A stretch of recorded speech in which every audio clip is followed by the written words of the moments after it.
మిత్రులారా నమస్తే. సోంపాక మ్యూజింగ్స్ సమర్పించు సాహితీ సంపెంగలకు స్వాగతం. ఇందులో భాగంగా నేటి నవలా సంపంగి శివానిలోని 10వ భాగం వింటారండి. రచయిత గౌరవనీయులు దూరి వెంకట్రావు గారు. మీకు చదివి వినిపిస్తున్నది శ్రీమతి సోంపాక సీత. అవన్నీ నీకెందుకమ్మా, మా అవసరం కొద్దీ వచ్చాం అంది జగదీశ్వరి వాళ్ళ సంభాషణలో జోక్యం చేసుకుని. మీ వ్యక్తిగత విషయాల్లోకి వెళ్తున్నందుకు క్షమించండి. ఏ ఆధారం లేకుండా మీరు ఈ ఊళ్ళో ఎలా బతుకుతారా అని తను పెద్ద ఐశ్వర్యవంతురాల్లా సానుభూతి కురిపించింది పూర్ణిమ.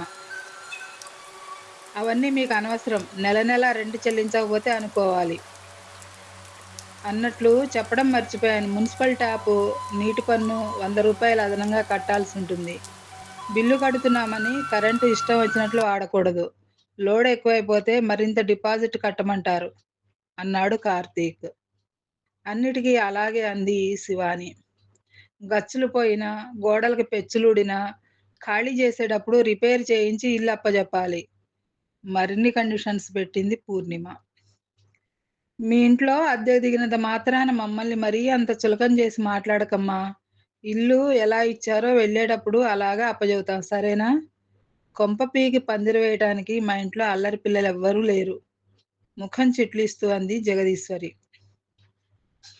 పిల్లలంటే గుర్తొచ్చింది. మీ అమ్మాయికి ఇప్పట్లో పెళ్లి చెయ్యరా? అడిగింది పూర్ణిమ. అవన్నీ నీకెందుకు? ఆడపిల్ల పెళ్ళంటే మాటలా? బోలెడంత డబ్బుండాలి. అందుకే గదా శివాని ఉద్యోగం చేస్తానంటుంది. పొదుపు చేసి ఎప్పుడో చేసుకుంటుందిలే. అక్కడితో సంభాషణ కట్ చేశాడు కార్తీక్. పూర్ణిమ మాటలు ఒక్కొక్కటి శివాని గుండెల్లో ములుకుల్లా గుచ్చుకున్నాయి. ఛ! సంస్కారం లేని మనిషి. ఎదుటి వాళ్ళని నొప్పించడమే ఆమె నైజంలా ఉంది. మనిషి బావుంటే సరా? మనసు బావుండాలి గదా! మాట బావుండాలి. నేరక దిగానే ఇంట్లో. అసలు ఈవిడ్ని ఎవరు రమ్మన్నారు? వచ్చింది తన దర్పాన్ని చాటుకోవటానికా? లేక తనని కించపరచడానికా? ఉద్దేశం ఏదైనా సరే వాళ్ళనిక మాట్లాడనివ్వకూడదనుకుని, సారీ, ఇప్పటికే బాగా లేటయిపోయింది. నేను వెళ్ళాలి అంటూ లేచింది. Wish you best of luck అన్నాడు కార్తీక్. వస్తా అంది పూర్ణిమ. మరి రావద్దని మనసులో అనుకుంటూనే బై చెప్పి వాళ్ళకంటే ముందే చెప్పుల్లో కాళ్ళు దూర్చింది శివాని. త్రోవలో ఆటో అంటూ దగ్గరకొచ్చాడు ఆటోవాడు. వద్దంది శివాని. అయినా గాని వాడు విడిచిపెట్టలేదు. రండమ్మగారు, ఎండ మండిపోతోంది. ఎక్కడికెళ్ళాలో చెబితే క్షణాల్లో దించేస్తాను బతిమాలుతున్నట్లు అన్నాడు. వాడన్నది బానే ఉంది గాని, తను ఎక్కడికని చెప్పి ఆటో ఎక్కుతుంది? డైరీలో రాసుకున్న చోట్లన్నిటికీ ఆటోలో పోగలదా? అందుకే వద్దు బాబు అంటూ వాడి అభ్యర్థనను సున్నితంగా తిరస్కరించింది. ఎండలో నడవడం వల్ల శివాని శరీరమంతా చెమట పట్టింది. జుట్టు రేగిపోయి ముఖం మీదకు పడుతోంది. ఈ అవతారంలో రిసెప్షనిస్ట్ ఉద్యోగానికి వెళితే ఇంటర్వ్యూ చేయకుండానే పొమ్మంటారనుకుంది. అయినా గాని వెళ్ళక తప్పదు. తన అదృష్టాన్ని పరీక్షించుకోవాలి. దేవుడి మీద భారం వేసి ఓ వ్యాపార సంస్థలో అడుగుపెట్టింది. అది 3 అంతస్తుల భవనం. చూడముచ్చటగా ఉంది. మెల్లగా నడుచుకుంటూ గ్రౌండ్ ఫ్లోర్‌లో ఉన్న మేనేజర్ గదికెళ్ళి, may I come in sir? గొంతు సవరించుకుంటూ అంది శివాని. కమ్ ఇన్ అన్నాడు మేనేజర్. పేరు చెప్పి జాబ్ కోసం వచ్చానని చెప్పింది. క్వాలిఫికేషన్స్‌కు సంబంధించిన సర్టిఫికెట్లు గూడా చూపించింది. ఇక్కడ ఖాళీలున్నాయని మీకెవరు చెప్పారు? అడిగాడు మేనేజర్. ఉండొచ్చని ఊహించి వచ్చాను. మాకు కంప్యూటర్ ఆపరేటర్ కావాలి. మీకు ఎక్స్‌పీరియన్స్ ఏమైనా ఉందా? అడిగాడు. ఉంది అని చెప్పింది శివాని. ఉంటే సర్టిఫికెట్ చూపించండి. ఆలోచనలో పడింది శివాని. సర్టిఫికెట్ చూపిస్తే తప్ప నమ్మేటట్లు లేదు. తను పనిచేసిన కంపెనీకి ఫోన్ చేసి కనుక్కోమంటే, అమ్మో! అలా చెప్తే ఇంకేమైనా ఉందా? తన ఉనికి అందరికీ తెలిసిపోదూ?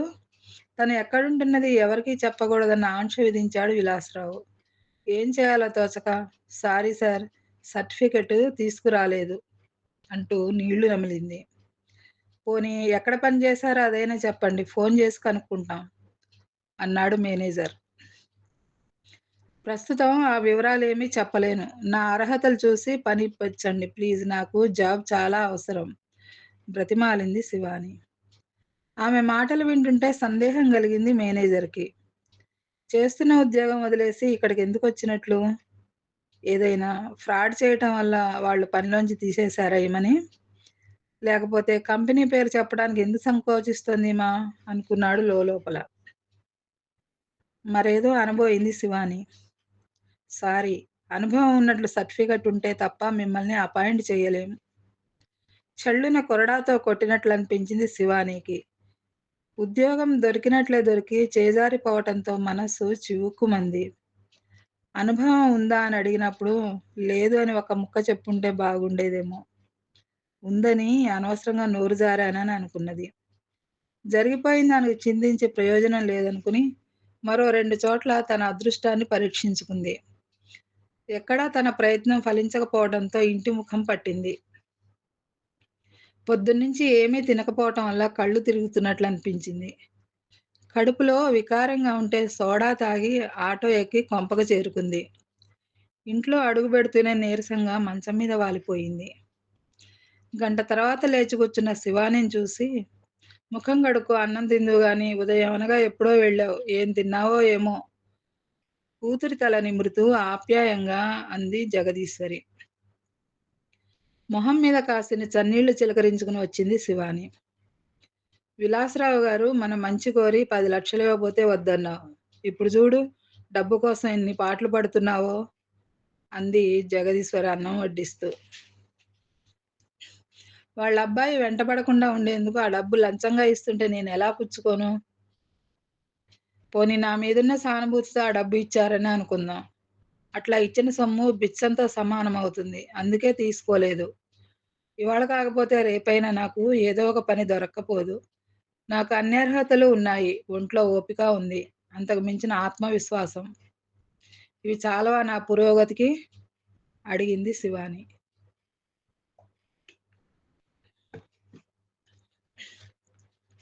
చెదరని ఆమె ఆత్మస్థైర్యాన్ని చూసి గర్వపడాలో, పరిస్థితుల ప్రాబల్యానికి భీతిల్లాలో బోధపడటం లేదు జగదీశ్వరికి. శివాని ఆ ఊరొచ్చి నెల రోజులయింది. ఫస్ట్ తారీఖు రాగానే కార్తీక్ వచ్చి వాకిట్లో నిలబడ్డాడు.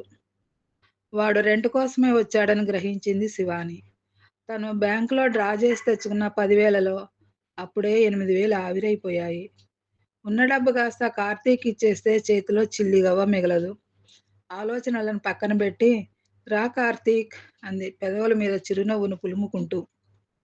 "క్షమించు, పొద్దున్నే వచ్చి నిన్ను ఇబ్బంది పెడుతున్నట్లుంది" అన్నాడు కార్తీక్ లోపలికొస్తూ. "రెంట్ కోసమేనా? అప్పుడే వచ్చేశావేంటి? 4, 5 రోజుల్లో నేనే మీ ఇంటికొచ్చి ఇద్దామనుకుంటున్నాను" మర్యాదగా చెప్పింది శివాని. ఆ మాటకు అతడు అదోగలా నవ్వుతూ, "మాకుండే ఇబ్బందులు మాకుంటాయి కదా" అన్నాడు కార్తీక్. "నిజమేననుకో, డబ్బుకి బాగా టైట్‌గా ఉంది. కాస్త టైమివ్వు. మనం ఒకప్పుడు కలిసి చదువుకున్నాం. ముక్కు, మొహం తెలియని వాళ్ళతో ప్రవర్తించినట్లు నాతో ఉంటే ఎలా? మీ సొమ్ము ఎక్కడికి పోదు. చూస్తున్నావు గదా! రోజు ఉద్యోగం కోసం ప్రయత్నిస్తూనే ఉన్నాను. ఏ చిన్న పని దొరికినా చేయాలనే నిర్ణయించుకున్నాను. మీ అద్దెకి నా ఉద్యోగానికి లింక్ పెడుతున్నానని అనుకోకు. 4, 5 రోజుల్లో మా ఇంటి రెంటు అమౌంట్ వచ్చేస్తుంది నాకు. రాగానే ఇచ్చేస్తాను" అంది శివాని. "చూడు శివ, నేను ఇలా అనుకుంటున్నానని మరోలా అనుకోకు. నీ సమస్యలతో మాకు సంబంధం లేదు. అనుకున్నట్లు ప్రతి ఫస్ట్‌కి టంచనగా రెంట్ పే చేయాల్సిందే. ఈ విషయంలో నేను సడలింపు ఇచ్చినా మా ఆవిడ ఊరుకోదు. దాని సంగతి నీకు తెలుసు కదా! మీ పరిస్థితి అర్థం చేసుకున్నాను గాబట్టి ఈ నెల కాస్త ఓపిక పడతాం. భవిష్యత్తులో ఇది పునరావృతం కాకూడదు" అని చెప్పేసి వెళ్ళిపోయాడు కార్తీక్. గాఢంగా నిట్టూర్చింది శివాని. కార్తీక్ లాంటి వాళ్ళు తన జీవితంలో ఇంతవరకు తారసపడలేదు. అతడిని ఎలా అర్థం చేసుకోవాలో తెలవటం లేదామెకు. వాళ్ళ సంభాషణ విన్న జగదీశ్వర్‌కి దుఃఖం పొంగుకొచ్చింది. "ఇక మనం ఇక్కడ ఇమడలేమే తల్లి, మన ఊరు పోదాం పద. తలదాచుకోవటానికి అక్కడ మనకంటూ ఓ గూడైనా ఉంది. ఎవరి కోసమో మనమెందుకు ఊరొదిలి రావాలి" అంది ఎంతో బాధగా, ఆవేశంతో. ఇప్పుడు తిరిగి మన ఊరు వెళ్ళిపోతే విలాసరావు గారికిచ్చిన మాట తప్పిందాన్నవుతాను. అందుకు సిద్ధపడ్డా వాళ్ళు మళ్ళీ నన్ను సర్వీస్‌లోకి తీసుకోరు. వేరే చోట పని కోసం తిరక్క తప్పదు. అందుచేత ఆ ప్రయత్నం ఏదో ఇక్కడే చేసుకుంటే సరిపోతుంది. ఎలానో మనకు 1500 అద్దెొస్తుంది. దానికి మరికొంత జోడించి ఈ ఇంటికి అద్దె చెల్లించేద్దాం అంది శివాని. మరి మాట్లాడలేదు జగదీశ్వరి. ఉద్యోగాన్వేషణలో మళ్ళీ ఊరి మీద పడింది శివాని. ఎక్కడెక్కడికో తిరిగి సాయంత్రానికల్లా కార్పొరేషన్ స్టేడియం చేరుకుంది. ఆ రోజు అక్కడ ఏదో కార్యక్రమం జరగబోతున్నట్లుంది. రంగురంగుల విద్యుత్ దీపాలతో స్టేడియం ధగధగా వెలిగిపోతోంది. అందంగా అలంకరించబడ్డ స్టేజి ముందు కొన్ని వందల మంది కూర్చోవటానికి వీలుగా కుర్చీలు వేసున్నాయి. వేదికకు ఇరువైపులా కాస్త దూరంలో టీవీ ఛానళ్ల వాళ్ళు కార్యక్రమం షూట్ చేసుకోవడానికి సన్నాహాలు చేసుకుంటున్నారు. ఆ ప్రోగ్రాంని వీక్షించేందుకు లాన్సర్ కార్లలో ఖరీదైన మనుషులు దిగుతున్నారు. అక్కడ ఏం జరగబోతోందో శివానీకి రవంతైనా అర్థం కావడం లేదు. మనసు ఉండబట్టలేక లోపలికి వెళ్ళింది. అక్కడ వైట్ సూట్‌లో ఉన్న ఓ పెద్ద మనిషిని కలిసి, "ఇవాళ ఈ స్టేడియంలో ఏదైనా ప్రోగ్రాం ఉందా?" అని అడిగింది. ఆమెను మారు నఖశిఖ పర్యంతం పరీక్షించి, "అవును, ఫ్యాషన్ షో ఉంది" అన్నాడు. అర్థం గానట్లు చూసింది శివాని. "మా మిల్లు వాళ్ళు ఫ్యాన్సీ చీరల పబ్లిసిటీ నిమిత్తం ఓపెన్ షో ఏర్పాటు చేశారు. ఇందులో పాల్గొనే నటీమణులు ఆధునిక పద్ధతుల్లో చీరలు కట్టుకుని స్టేజి మీద తమ వంపు సొంపుల్ని ప్రదర్శిస్తారు. ప్రతి పార్టిసిపెంట్‌కి పారితోషికం ఉంటుంది. అందమే దీనికి అర్హత" విడమర్చి చెప్పాడు. ఆలోచనలో పడింది శివాని. తనకిప్పుడు డబ్బు అవసరం. ఇందులో పాల్గొంటే ఎలా ఉంటుంది అని ఆలోచించింది. అనుకోవటమే ఆలస్యం. కార్యక్రమ నిర్వాహకుడిని కలిసింది. తన మనసులోని మాట బయటపెట్టింది. శివాని రూపవతి కావటం వల్ల షోలో పాల్గొనే ఛాన్స్ లభించింది. నిర్వాహకులు ఇచ్చిన చీరల్ని కట్టుకుని నృత్య భంగిమలో వేలాది ప్రేక్షకుల కరతాళ ధ్వనుల మధ్య తన అందచందాల్ని ప్రదర్శించింది. చిన్నప్పుడు సరదాగా నేర్చుకున్న భరతనాట్యం ఇప్పుడిలా ఉపకరించింది. ప్రోగ్రాం అనంతరం చేతిలో డబ్బు పడేసరికి గర్వంగా ఫీలయింది. రోజూ ఇలా ఫ్యాషన్ షోలో పాల్గొనే అవకాశం లభిస్తే ఎంత బావుండు అనుకుంది. "మళ్ళీ రేపు ఇక్కడ షో ఉంటుందా?" అడిగింది కార్యక్రమ నిర్వాహకుల్ని. "ఉహూ, రేపు విజయవాడలో, ఎల్లుండి హైదరాబాద్.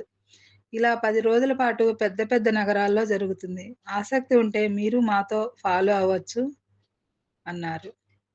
వాళ్ళు చెప్పేదంతా శ్రద్ధగా విన్నది శివాని. "ఇటువంటి ఛాన్సు అందరికీ రాదు. మీ అందం ఇవాళ ఆడియన్స్‌ని బాగా ఆకట్టుకుంది. మీరు యెస్ అంటే మాతో తీసుకెళ్తాం. వస్తారా?" అడిగారు. "ఇప్పుడు నేనున్న పరిస్థితుల్లో ఎక్కడికి రాలేను. సారీ" అంది Shivani. "Okay. That's all right. Thank you so much" అంటూ నిర్వాహకుల నుంచి సెలవు తీసుకుని బయటపడింది. ఒక్క గంటలో 10,000 యాహూ! అనుకుంటూ గాలిలో తేలిపోయింది. అంతలో ఇల్లు గుర్తొచ్చింది.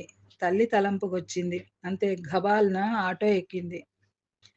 అది హిమగిరి షాపింగ్ కాంప్లెక్స్. అక్కడ దొరకని వస్తువంటూ ఉండదు. అందులో ఇంపోర్టెడ్ గూడ్స్ గూడా లభిస్తాయి. Fancy, steel, stationery, cloth, readymade ఇలా ఎన్నో విభాగాలు అందులో ఉన్నాయి. చూడటానికి పెద్ద ఎగ్జిబిషన్‌లా ఉంటుంది. రేట్స్ రీజనబుల్‌గా ఉంటాయన్న ఉద్దేశంతో ఎక్కడెక్కడి నుంచో కస్టమర్స్ వచ్చి తమకు కావాల్సిన వస్తువుల్ని కొనుగోలు చేస్తుంటారు. అక్కడ పనిచేసే వారిలో ఎక్కువ మంది మహిళలే. సేల్ చేయడంలో వాళ్ళు కనబరిచే టాలెంట్‌ని బట్టి వాళ్ళ శాలరీస్ ఉంటాయి. చమన్ లాల్ ఆ షాపింగ్ కాంప్లెక్స్‌కు అధిపతి. తెల్లటి లాల్చీ కుర్తాలో లావుగా, ఎర్రగా దబ్బపండులా ఉంటాడు. మెడలో పులిగోరు, వేళ్ళకి డైమండ్ రింగ్స్. అతనిని చూడగానే తెలిసిపోతుంది వాడొక కోటీశ్వరుడని. దిక్కులు చూస్తూ అతడి వద్దకు వెళ్ళింది శివాని. "క్యా చాహియే మేడమ్?" అడిగాడు చమన్ లాల్. "నేను డిగ్రీ చేశాను. నాకు కంప్యూటర్ నాలెడ్జ్ ఉంది. ఇంగ్లీషు, హిందీలో కూడా మాట్లాడగలను. మీ షాపింగ్ కాంప్లెక్స్‌లో ఏదైనా ఉద్యోగం" అంది శివాని అత్యంత వినయంగా. "అచ్చా! ఆప్కా నామ్?" శివాని. "ఊరు?" చెప్పింది. "సర్టిఫికెట్లు చూపించనా?" అడిగింది. "నై నై" అన్నాడు చమన్‌లాల్. "మరి పని?" అంటూ సాలోచనగా అతడి వంక చూసింది. "ఓ సేల్స్ గర్ల్ చుట్టీ మీద వెళ్ళింది. 3 మహీనే తక్ రాదు. కావాలంటే తబ్ తక్." "ఓహో! లీవ్ వేకెన్సీ అన్నమాట" అంది శివాని. "ఆ!" అన్నాడు చమన్‌లాల్. బయలుదేరిన వేళ బావుందనుకుంది. జీతం కూడా బాగానే ఉండొచ్చు. ఇలాంటి చోట 3 మాసాలు చేసినా పర్వాలేదు. శ్రద్ధగా డ్యూటీ చేస్తే ఆ తర్వాత కూడా కంటిన్యూ అయ్యే అవకాశం ఉండకపోదు. "మీకు పసందేనా?" అడిగాడు చమన్‌లాల్. ఆమె ఆలోచనలు పసిగట్టిన వాడిలా ఉన్నాయి ఆ మాటలు. అంది శివాని. "అచ్చా! శాలరీ 10,000" అన్నాడు చమన్‌లాల్. ఆ మాటకు శివాని మొహం సూర్యబింబంలా వెలిగిపోయింది. జాయిన్ అయ్యే ముందు 10,000 సెక్యూరిటీ డిపాజిట్ కట్టాలి. వెళ్ళిపోయేటప్పుడు ఆ అమౌంట్ వాపస్ ఇచ్చేస్తాం. మెలికబెట్టాడు చమన్‌లాల్. 10,000 అమ్మో! నోరు వెళ్ళబెట్టింది శివాని. ఆ! అన్నాడు చమన్‌లాల్. చావు కబురు చల్లగా చెప్పాడనుకుని, నా దగ్గర అంత డబ్బు లేదు. 2,000 కట్టమంటే కడతాను అన్నది. సారీ మేడం, ఆ మాత్రం సెక్యూరిటీ లేకుండా అపాయింట్ చేయలేం పెదవి విరిచాడు చమన్‌లాల్. తన దురదృష్టాన్ని తిట్టుకుంటూ వెనుదిరిగింది శివాని. బయటకు వెళ్ళాలనుకుంటే అన్నం తినేసి వెళ్ళు. తిరిగొచ్చేసరికి ఎంత టైమవుతుందో ఏంటో! మొన్న నువ్వు ఇంటికొచ్చేసరికి రాత్రి 10 అయింది గుర్తుందా? కూతురికి కాఫీ ఇస్తూ అన్నది జగదీశ్వరి. ఇవాళ నేనెక్కడికి వెళ్ళనమ్మా! ఒంట్లో నలతగా ఉంది అన్నది శివాని. ఉండదా మరి? రాత్రనక, పగలనక తిరుగుతున్నావు. నిన్ను చూస్తుంటే గుండె తరుక్కుపోతున్నది. నీకు సాయపడదామని ఎవరింట్లోనైనా వంట చేయడానికి వెళతానన్నా వెళ్ళనివ్వవు అంటూ విచారం వ్యక్తం చేసింది జగదీశ్వరి. నేను బతికుండగా నిన్నెక్కడికి వెళ్ళనివ్వను. కాయకష్టం చేసి నన్నింత దాన్ని చేశావు నువ్వు. ఇంకా శ్రమ పడతానంటే ఎలా ఒప్పుకుంటానమ్మా? అంటూ తల్లి గుండెల మీద వాలిపోయి కన్నీరు కార్చింది శివాని. నువ్వు కంటతడి పెడితే నేను చూడలేనే తల్లీ. ఉద్యోగం దొరకలేదని దిగులు పడకు. అవసరమైతే మనిల్లు అమ్మేద్దాం. ఆ డబ్బు మనిద్దరికీ చాలకపోదు. కూతురి కళ్ళు తుడుస్తూ ధైర్యం చెప్పింది జగదీశ్వరి. మాటల్లో వచ్చాడు కార్తీక్. అదిగో కాబూలీవాడొచ్చాడు. ముందు వాడి సంగతి చూడు అని చెప్పి వంటగదిలోకెళ్ళిపోయింది జగదీశ్వరి. సారీ నిన్ను డిస్టర్బ్ చేస్తున్నట్లున్నాను. నొచ్చుకుంటున్నట్లుగా అన్నాడు కార్తీక్. మాట్లాడలేదు శివాని. నిశ్శబ్దంగా లోపలికెళ్ళి డబ్బు పట్టుకొచ్చి వాడి ముఖాన కొట్టింది. అన్నట్లు మొన్న టీవీలో నిన్ను చూసాం. ఫ్యాషన్ షోలో గాని పాల్గొన్నావా? అడిగాడు కార్తీక్. అవును. పొడి పొడిగా సమాధానమిచ్చింది శివాని. పెర్ఫార్మెన్స్ బాగుంది. ఎంతిచ్చారేంటి? అడిగాడు కుతూహలంగా. ఎంతిస్తే నీకెందుకులే, నీ సొమ్ము నీకు ముట్టింది గదా! నిర్లక్ష్యంగా జవాబిచ్చింది శివాని. ఆ దెబ్బతో మరి కిక్కురుమనకుండా వెళ్ళిపోయాడు కార్తీక్. ఇవాళ ఏకాదశి సోమవారం. శంకరుడికి ప్రీతికరమైన రోజు. స్నానం చేసి, శుచిగా తయారై గుడికెళ్ళి నీ పేరున అర్చన చేయించుకునిరా. రోజులు తిరుగుతాయి. అంతా శుభమే జరుగుతుంది. తల్లి మాటలకు శివాని కళ్ళు చెమ్మగిల్లాయి. అనుక్షణం తన శ్రేయస్సు కోరే మాతృమూర్తికి తనేమీ చెయ్యలేకపోతున్నందుకు బాధపడింది. అలాగే అని చెప్పి స్నానం చేసి పట్టుచీర కట్టుకుంది. కొబ్బరికాయ, అరటిపళ్ళు, పువ్వులు కొనుక్కుని గుడికి బయలుదేరింది. దారిలో శివాని అన్న పిలుపు విని ఆగిపోయింది. పూర్ణిమ స్కూటీ మీద వస్తూ సడన్ బ్రేకేసింది. ఆమెను చూడగానే వంటి మీద చీమలు పాకుతున్నట్లనిపించింది శివానీకి. సభ్యత కోసం ఓహ్! మీరా? అంది. ఇంత పొద్దున్నే ఎక్కడికి బయలుదేరారు? గుడికి.